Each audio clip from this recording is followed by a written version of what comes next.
all of classical economics was about the labor theory of value and the price theory, the rent theory of pricing. The ideal of classical economics was to bring prices down to the actual cost of production by financing the government budget by essentially taxing economic rent.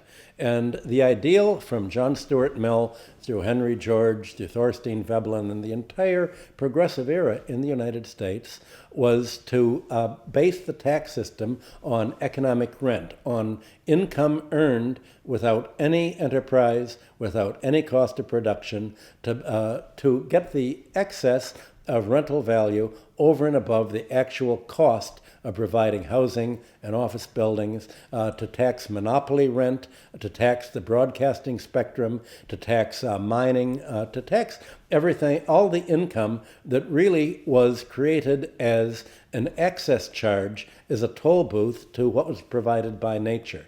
So if the American tax system for the last, say, 20 years, even 50 years, had been based on taxing property like it used to be, then property prices wouldn't have gone up. You would have had a low price. If you would have taxed the entire rental value of property, the value of land is distinct from the value of buildings, then you would have the government tax system keeping down the price of property to its actual value, and you wouldn't have had to tax labor through an income tax. You wouldn't have had to have sales tax. You wouldn't have had to have a Social Security and health care tax.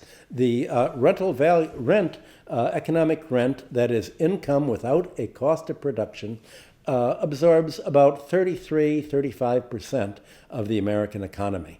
And yet you no longer have the national income statistics making that clear. They conflate rent with earnings and profit. And so if you look in the national income and product accounts under the real estate sector and the fire sector, finance, insurance, and real estate, you have their rental income counted simply as earnings. And you have to look at you can disaggregate these earnings into profits on building and the rent from the land simply by going to the Federal Reserve's flow of funds accounts and making a distinction between the value of land and the value of buildings. And you find land represents over half of the actual value of property. So if the tax system, the income tax system, had fallen on this economic rent and the returns to the fire sector, finance, insurance, and real estate,